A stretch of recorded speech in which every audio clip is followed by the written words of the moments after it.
L'objectif étant de faire connaître cette structure que vous voyez s'ériger au plein cœur de Rabat, ce grand hôpital, cette méga structure qui se construit, la faire connaître par la population et les citoyens.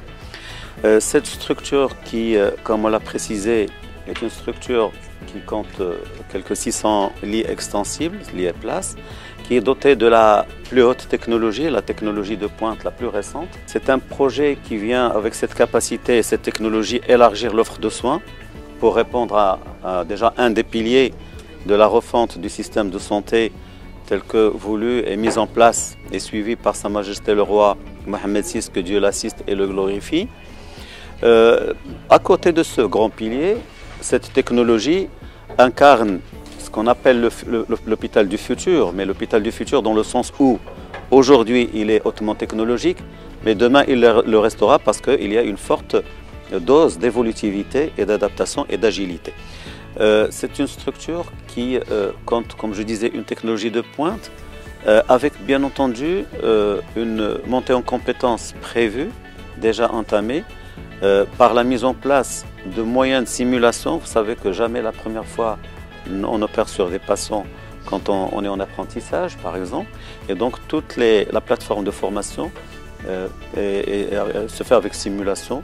Nous avons des robots de simulation, nous avons des scanners de simulation.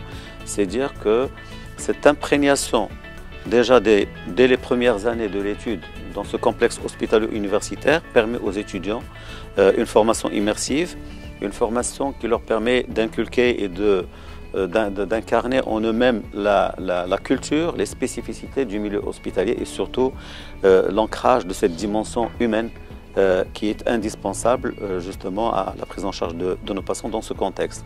Le dernier pilier, bien sûr, c'est le capital humain. Nous nous basons sur un potentiel humain hautement qualifié, formé essentiellement au niveau des structures des universités de la Fondation Mohammed VI des sciences et de la santé, dans toutes les sciences de la santé d'ailleurs. Ce potentiel humain, à titre d'exemple pour cette structure hospitalo-universitaire, une bonne partie est déjà en immersion dans les hôpitaux de la Fondation. Ce projet se veut donc un projet modèle, vous l'avez vu au moment de la construction. Ça s'est fait en fast track. Depuis le démarrage des travaux en novembre 2023, l'ouverture étant prévue fin octobre. Et donc vous voyez un peu cette dynamique de construction, qui est elle-même formatrice, créatrice de valeur, créatrice aussi d'emplois. Et c'est tant mieux donc pour la santé dans notre pays, et donc c'est tant mieux aussi pour les citoyens, nos citoyens marocains, et pour la dimension panafricaine que la Fondation Mohammed VI des sciences et de la santé prône et qui est incarnée dans l'ADN même de toutes les structures qu'elle crée, y compris le complexe hospitalo-universitaire international Mohammed VI de Rabat.